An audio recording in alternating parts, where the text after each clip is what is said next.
গঙ্গারামপুরে একটা বাড়িতে দেল উৎসব হয়, দেলে গাজন নামে। তো সেই ব্যাপারে আমার বন্ধু কিছু বলবে একটু। এটা বিশেষ করে সারা বাংলা জুড়ে চৈত্র মাসে যেটা হয় যে সন্ন্যাস নেয় যুবক ছেলেরা, বিশেষ করে ছেলেরা এখানে নামে। তো এইটা হচ্ছে আগামীকাল নীল ষষ্ঠী, তার আগের দিন একটা বাড়িতে, বিভিন্ন বাড়িতে প্রত্যেক দিন অতীত নিয়ে থাকে। তো যারা নামে তারা বাড়ি যায় না, লাল পোশাকে থাকে, জুতো পরতে হয় না, সন্ন্যাসী হয়ে যায়, কাঠেতে শুতে পারে না। চৈত্র সংক্রান্তির দিন যেটা চড়ক ঘোরে সেটা এখান থেকেই প্রচলনের। আর পয়লা বৈশাখের দিন রাত্রিবেলায় যে দেলের যে মূল সন্ন্যাসী থাকে তাদের কাছে অনুমতি নিয়ে মৎস্যমুখী করতে হয়।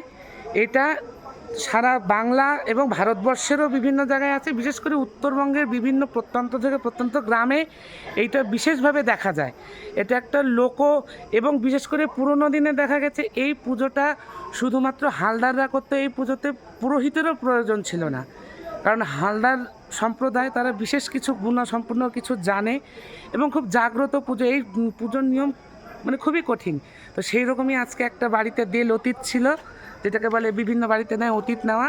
তো সেই রকম একটা জায়গায় এসেছিলাম, তো আমরা সময় দেখা গেল, আমরা এসেছিলাম, সেই ভিডিওগুলো তোমরা সামনে দেখতে পাবে। তো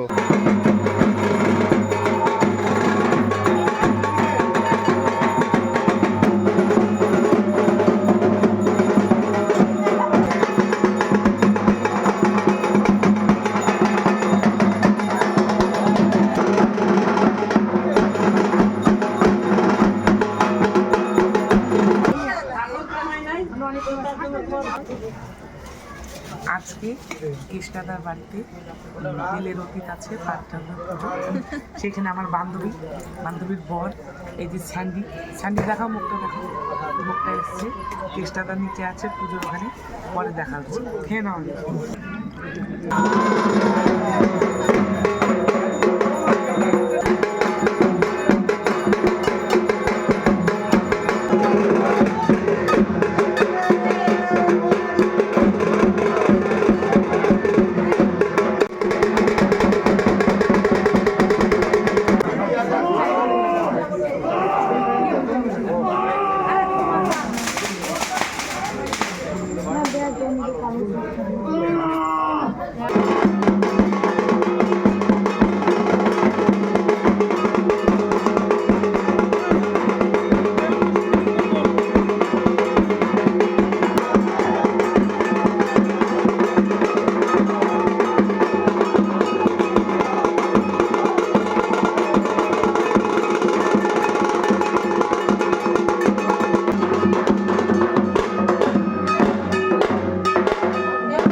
কোথায় আছিস রে?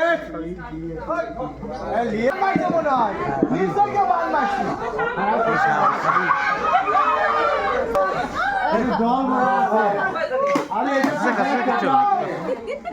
দাদু মুখ আছে, দাঁড়াও। এই আপা কিলি পাঁচটা হয়েছে।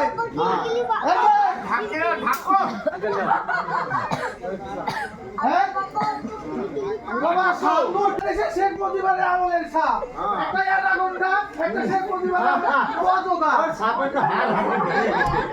হাড়টি ভেঙে গেছে। ওবে তো ভয় না, দেখতে পাচ্ছি না। আচ্ছা তোমার আগে বন্ধনী ঘর বর্ণনা কর। না এটা গোমা ফস করে উঠবে। এই যে তার আগে কথা আছে সাবগুলা তো সবাই চুল খুলে দাও না না পুরো কেউ ঠিক আছে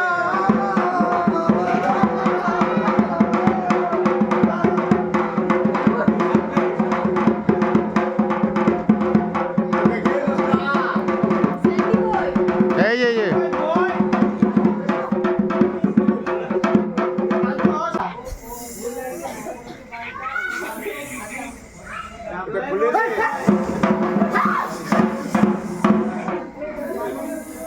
ওমা এটা খাওয়া দাওয়া বেশি হয়েছে। মনে হয় খোলা দিয়ে উপরে ডাল খাচ্ছে ওই জন্যে ও এসবের দাঁড়িয়ে হয়ে গেছে।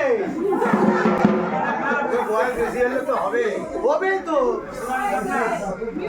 ওটা পুরো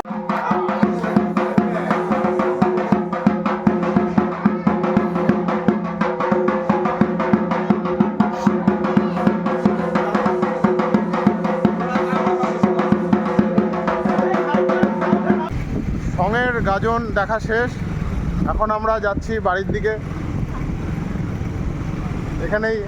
এখানেই শেষ আজকের মতন।